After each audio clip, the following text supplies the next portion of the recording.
Welcome to The Lock Shop with Nielsen and Hustler, powered by Coolbet Canada.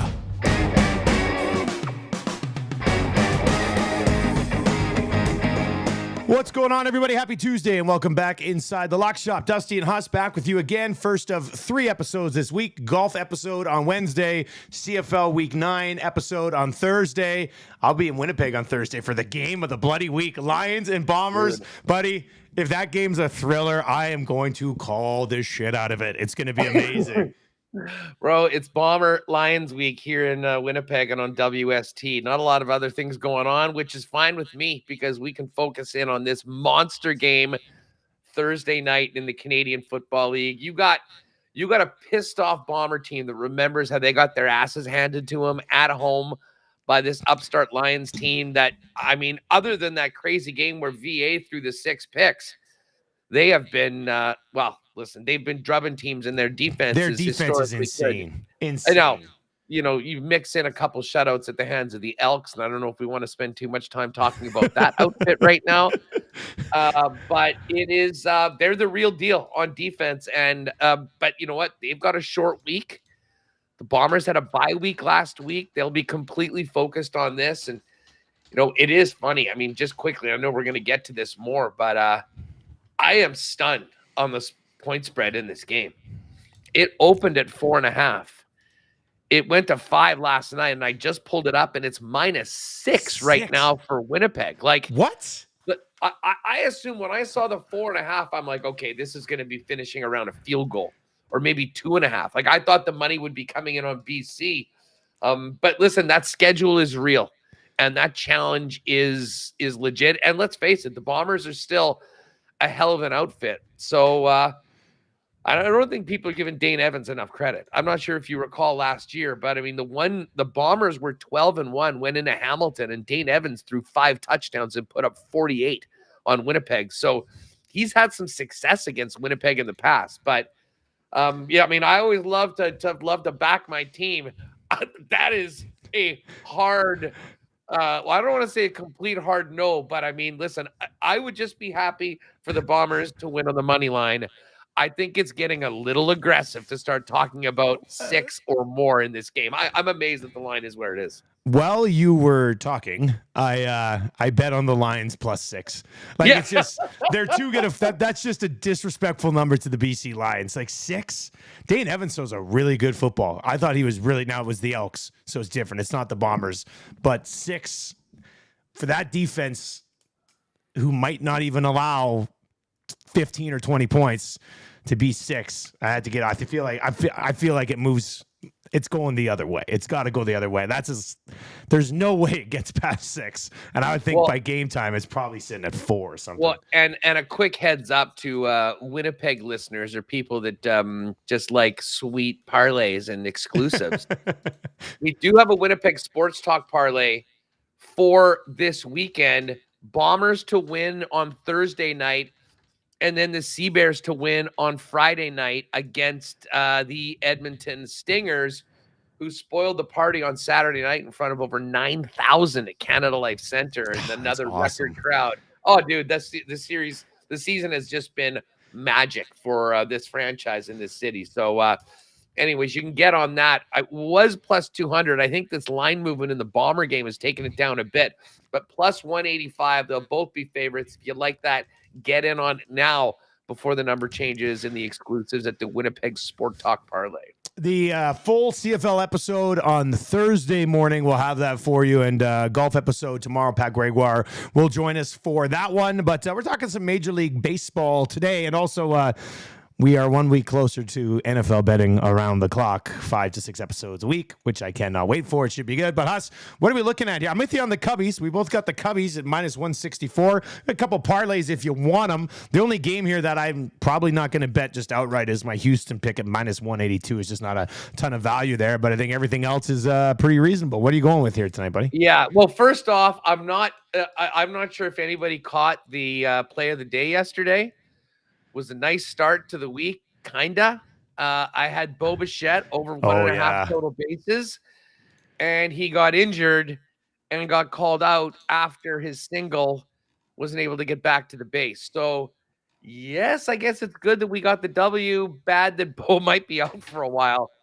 So I'm not going to touch this Jays game tonight, although I'm a big Hyunjin Ryu guy. The big Korean's back on the mound tonight. I'm fired up. And obviously, a lot of intrigue as to what happens in this trade deadline coming up this afternoon. But I'm picking 3 games. The first one is Phillies Marlins. These teams are a half a game apart from each other right now, 7 and 8 games above 500. You've got Suarez at 2-5 and a 4.22 ERA, taking on Sandy Alcantara. Now, Alcantara, who was arguably the best pitcher in the entire league last year, is 4-9 this season. 4.46 ERA. He was so good last year. Yeah. However, he's coming off a complete game, 1-run win in his last time out. I got to think that he's coming around because he has all-world talent and just hasn't been clicking this year. They lost last night 4-2. The Phillies took it. I think the Marlins get it back, and I like that one at minus 130. Then we've got the Cubs, and this Cubs-Reds game is interesting. I mean, the Reds certainly have a better record, but when you look at this pitching matchup, I mean, it just screams Cubs because Justin Steele, I mean, he's got to be right up there amongst the leaders for the NL Cy Young. 11-3 at 287, a whip of 112, already at 100 Ks. I think the Cubbies get it done with their ace, although they've got a couple aces. Stroshow's been amazing today. We'll find out whether he's still a member of that club in a few hours. So I'm going to take the Cubs. And then, listen, I love the Royals, but, I mean, they are all-time bad. They're like if the Oakland A's weren't around, we'd be spending a lot of time talking about the Royals, who have only won 2 more games than Oakland this season. Poor old Zach Greinke rolling out his 1-11 record and a 5.49 ERA against Jose Quintana, who's 0-2, but a 3.27 ERA. I think the Mets actually might be sort of freed up after a few of these trades. Anyways, Mets are minus 149. I'm going to take them as well. I'm going to pop these 3 picks together in a little parlay at plus 324. Yeah, mine's plus 389. And, you laid out the case for the Cubbies at minus 164. You don't really need to make a case for Houston. They're a heavy favorite at minus 182. Baltimore, I am going to go against the Toronto Blue Jays here, where they have 1 win against Baltimore so far this year. Bradish, who's getting the start for the O's today, he's 2-3 in his last 5, but he's got like a 1.6 ERA, and he's been going deeper than 6 innings on average in those last 5. So he's been pitching pretty well right now. You mentioned the big man is back again for the Toronto Blue Jays, so we'll see what ends up happening on that front. But I think I'm going to go Baltimore money line at minus 104. And it's funny in these AL East matchups, man, like when you get owned in the head-to-head, like as has happened with the Jays, it crushes you in the division. Like even if you had 4 wins against the Orioles instead of 1, all of a sudden, it's a 6-game swing essentially in the standings. So it's a little frustrating on that part of it. But I'm going to get on Baltimore at minus 104 tonight as I guess my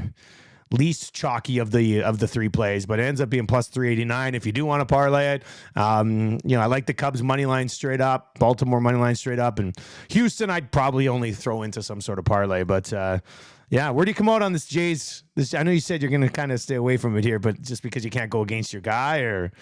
Well, I mean, listen, I guess, first of all, I'd love to know what's up with Bo. I guess. Well, actually, quick note here. The Blue Jays have traded 2 minutes ago. Well, I guess 10 minutes. In the last 10 minutes, they've traded for veteran shortstop Paul DeYoung from the Cardinals. And that's after Bo Bichette leaving the game.